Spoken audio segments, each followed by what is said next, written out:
এই ভিডিওতে আমরা কথা বলবো আইপিসি সেকশন 307 এর ব্যাপারে। ধারা 307। দেখুন, এখানে সবার প্রথমে ডেফিনেশন পড়ে নিই।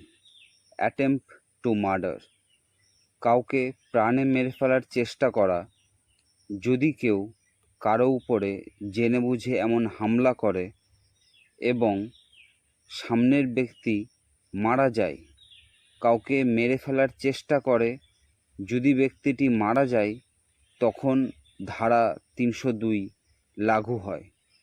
কারো ডেথ করে দিলে বা মার্ডার করে দিলে, কিন্তু কোনো ব্যক্তি কাউকে যদি প্রাণে মেরে ফেলার চেষ্টা করে এবং আঘাতপ্রাপ্ত ব্যক্তি যদি বেঁচে যায় তখন ধারা 307 লাগু হয়।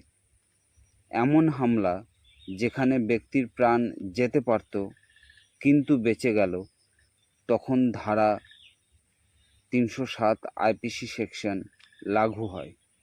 এটি খুব গুরুত্বপূর্ণ সেকশন। এখন এখানে দেখে নিই সাজা কী হয় এবং মেইন পয়েন্টগুলো কী আছে। ধারা 307-এর মধ্যে 10 বছর থেকে যাবজ্জীবন সাজা হয়। এটি নন বেলেবল অফেন্স। নন বেলেবল মানে এই কেসের জামিন পুলিশ স্টেশনে হয় না, কোর্টে আপনাকে বেল অ্যাপ্লিকেশন করতে হয়। এরপর কোর্টের উপর নির্ভর করে কোর্ট আপনাকে বেল দিবে বা আদৌ বেল দিবে কি না। এটি কগনিজেবল অফেন্স। কগনিজেবল মানে এফআইআর হওয়ার পর পুলিশ বিনা ওয়ারেন্টে আরোপি ব্যক্তিকে গ্রেপ্তার করে নিতে পারে।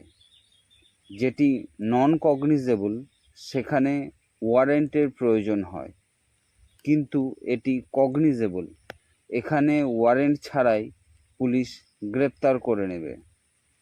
এটি নন কম্পাউন্ডেবল। নন কম্পাউন্ডেবল মানে এই কেসে মীমাংসা হয় না, যদি দুই পক্ষ রাজি থাকে তাও হয় না। এই কেসের ট্রায়াল বা প্রসেসিং সেশন কোর্টে চলে। আশা করি 307 আইপিসি সেকশন ক্লিয়ার হয়েছে। যাওয়ার আগে চ্যানেলটি অবশ্যই সাবস্ক্রাইব করে নেবেন। এই চ্যানেলে ল সংক্রান্ত ভিডিও খুব সহজ ভাষায় তুলে ধরা হয়, যেটা আপনি খুব সহজেই বুঝতে পারবেন। ধন্যবাদ ভিডিওটি দেখার জন্য।